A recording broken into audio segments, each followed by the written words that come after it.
बिस्मिल्लाहिर्रहमानिर्रहीम। अस्सलाम वालेकुम डियर स्टूडेंट। फर्स्ट ईयर का जैसे कि हमने चैप्टर नंबर 1 स्टार्ट किया हुआ है, हम लोगों ने पीरियोडिक प्रॉपर्टी सारी कवर की। आज जो हम लोगों ने पीरियोडिक प्रॉपर्टी जो कवर करेंगे वो है मेटेलिक कैरेक्टर।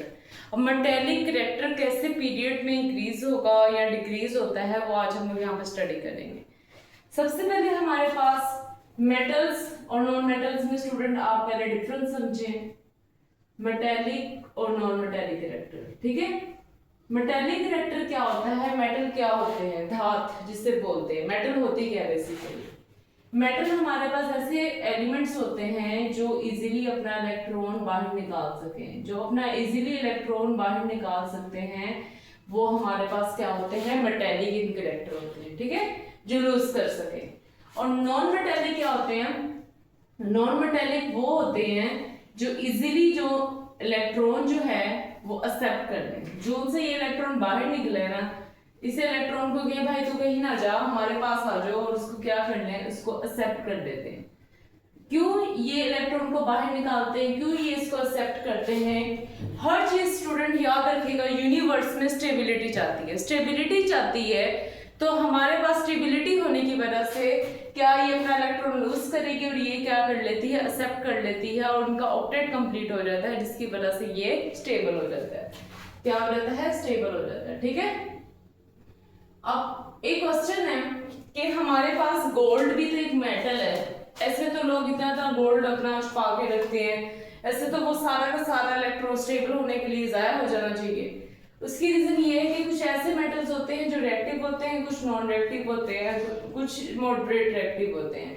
वो रिएक्टिव तब होंगे जब उन्हें सूटेबल कंडीशन दी जाएगी या एनवायरनमेंट दिया जाएगा, तब वो रिएक्शन शो करते हैं। इस वजह से जो गोल्ड है वो हमारे पास एक जो है अनरिएक्टिव मेटल है, इतना ज्यादा रिएक्ट नहीं करता, सो दैट्स व्हाई इसको आप लोग रख भी सकते हैं। इन शॉर्ट मेटल वो है जो इलेक्ट्रॉन को बाहर निकाले, और नॉन मेटल वो है जो इलेक्ट्रॉन को क्या करे, एक्सेप्ट करे। ठीक है, अब हमारे पास मेटेलिक कैरेक्टर को देखें कि हमारे पास मेटेलिक कैरेक्टर जो है वो पीरियड्स में इंक्रीज होता है। क्या होता है, इंक्रीज होता है, और ग्रुप में क्या होता है, डिक्रीज होता है। अब ये पीरियड्स में क्यों इंक्रीज होता है, क्योंकि मेटेलिक कैरेक्टर जो है वो डिपेंड करता है, किस पे डिपेंड करता है, ये डिपेंड करता है न्यूक्लियर चार्ज पे, न्यूक्लियर चार्ज पे और एटॉमिक साइज पे। ठीक है, सॉरी, मेटेलिक कैरेक्टर हमारे पास पीरियड्स में क्या होता है, डिक्रीज करता है, ग्रुप में इंक्रीज करता है। इसका उल्ट बता दिया मैंने, सॉरी। ये पीरियड में क्या करेगा, डिक्रीज करेगा, और ग्रुप में क्या करता है, ये इंक्रीज करेगा। ठीक है, अब ये डिपेंड करता है न्यूक्लियर चार्ज पे और एटॉमिक साइज पे। अब न्यूक्लियर चार्ज के मेटेलिक कैरेक्टर जो है वो इनवर्स रिलेशनशिप में है, इनवर्स, और एटॉमिक साइज के डायरेक्ट है। मतलब जितना बड़ा साइज होगा, खुद सोचें, उतना इलेक्ट्रॉन निकालना इजीली आसान होगा, उतना एटम जो है इजीली इलेक्ट्रॉन को बाहर निकाल सकता है, इसलिए ये डायरेक्टली प्रोपोर्शनल है मेटेलिक कैरेक्टर के। अब आप पीरियड्स में देखें, पीरियड्स में हमारे पास न्यूक्लियर चार्ज क्या होता है, ज्यादा होता है। न्यूक्लियर चार्ज ज्यादा होगा तो एटम में आउटर मोस्ट इलेक्ट्रॉन को टाइटली हेल्ड करके रखेगा, जिसकी वजह से इलेक्ट्रॉन को बाहर निकालना टफ होता है। तो पीरियड्स में लेफ्ट और राइट हमारे पास और मेटेलिक कैरेक्टर डिक्रीज होता है और नॉन मेटेलिक बढ़ता है। जो मेटल है, जो भी एलिमेंट्स है, वो नॉन मेटेलिक कैरेक्टर की तरफ जाते हैं। बट जो ग्रुप में हमारे पास क्या होता है, ग्रुप में हमारे पास मेटेलिक कैरेक्टर ज्यादा होता है। रीजन आप लोगों ने बतानी है क्यों, क्योंकि एटॉमिक साइज हमारे पास इसमें क्या होता है, बड़ा होता है, बढ़ जाता है। एटॉमिक साइज जब बढ़ जाता है तो हमारे पास क्या होगा, मेटेलिक कैरेक्टर बढ़ेगा और नॉन मेटेलिक कैरेक्टर कम होता है।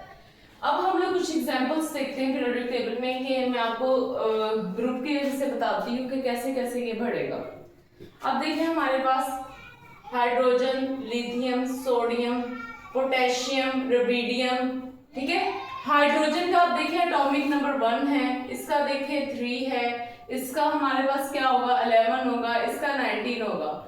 अब मैं देखूं इसका, आप देखें हम लोग एक इलेक्ट्रॉन निकालना इसलिए निकाल सकते हैं, बट जैसे जैसे आप लोग डाउन एस नीचे जाते जाएंगे तो नंबर ऑफ इलेक्ट्रॉन इंक्रीज होते जा रहे हैं। एटॉमिक साइज क्या हो रहा है, बढ़ रहा है। एटॉमिक साइज क्या हो रहा है, बढ़ रहा है, तो इसलिए इलेक्ट्रॉन का निकालना इजीली आसान है, इसलिए जो है हमारे पास टॉप टू बॉटम क्या है, मेटेलिक कैरेक्टर बढ़ रहा है। अब इसमें से अगर आपसे पूछ ले कि सबसे ज्यादा मेटेलिक कैरेक्टर किसका है, तो रुबिडियम का है, इसमें आप ये बता सकते हैं। ठीक है, अब नेक्स्ट है हमारे पास बेरिलियम, मैग्नीशियम, कैल्शियम, स्ट्रोंशियम। इसमें भी हमारे पास क्या हो रहा है, जैसे जैसे हम लोग डाउन द ग्रुप जा रहे हैं मेटेलिक कैरेक्टर क्या हो रहा है, बढ़ रहा है।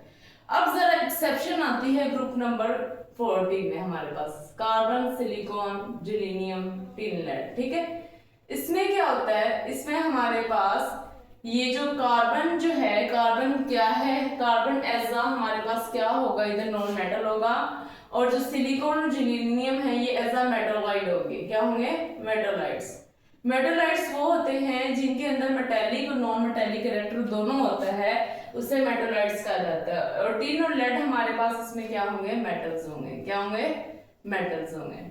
ठीक है, ये कैरेक्टर है। इसमें एक शॉर्ट क्वेश्चन भी आएगा कि आप ग्रुप नंबर 14 का हमें मेटेलिक कैरेक्टर ट्रेंड बताएं। तो आपने कहना है कि इसमें कार्बन नॉन मेटल है। कार्बन क्यों नॉन मेटल है, क्योंकि जैसे लेफ्ट राइट जाते हैं एटॉमिक न्यूक्लियर चार्ज ज्यादा होता है, एटॉमिक साइज कम होगा, तो नॉन, इसलिए इलेक्ट्रॉन को लूज करना इतना आसान नहीं होगा, और वैसे भी इसकी आयनाइजेशन एनर्जी भी ज्यादा होती है। तो हमें इसमें क्या होगा, इसके केस में हमारे पास कार्बन जो है वो एज अ नॉन मेटल होगा, और हमारे पास सिलिकॉन और जिलेनियम जो है मेटालाइट्स होंगे, और टिन और लेड जो है मेटल है। स्टूडेंट याद रखिएगा, एग्जामिनर को पता है कि आपको सीधा सीधा तो ट्रेंड आता है कि मेटल्स पीरियड में हमारे पास क्या हो रहे हैं, डिक्रीज हो रहे हैं और ग्रुप में इंक्रीज हो रहे हैं। तो वो इतना सिंपल क्वेश्चन ही पूछेंगे, वो आपसे ऐसे पूछेंगे कि ग्रुप नंबर 14 का ट्रेंड बताएं। तो ग्रुप नंबर 14 में आपने ये बताना है कि कार्बन नॉन मेटल है, सिलिकॉन और जिलेनियम मेटालाइट्स हैं, और टिन और लेड जो है वो मेटल्स हैं। एक और शॉर्ट क्वेश्चन जो एक्सरसाइज में है, सॉरी इसके ही पैच में है, कि हमारे पास ग्रुप नंबर 14, 15 और 16 में से बताएं कि मेटल और नॉन मेटल्स कौन कौन से हैं। ठीक है, तो ग्रुप नंबर 14 कौन सा है, CCG, सिंपल जो आपको याद करवाया था। ठीक है, दूसरा ग्रुप नंबर हमारे पास 15 नाइट्रोजन, फास्फोरस, आर्सेनिक, स्टिबियम, बिस्मुथ, 3 पास सब बेकार, और इसमें ऑक्सीजन, सल्फर, सेलेनियम, टेलिनियम, पोलोनियम।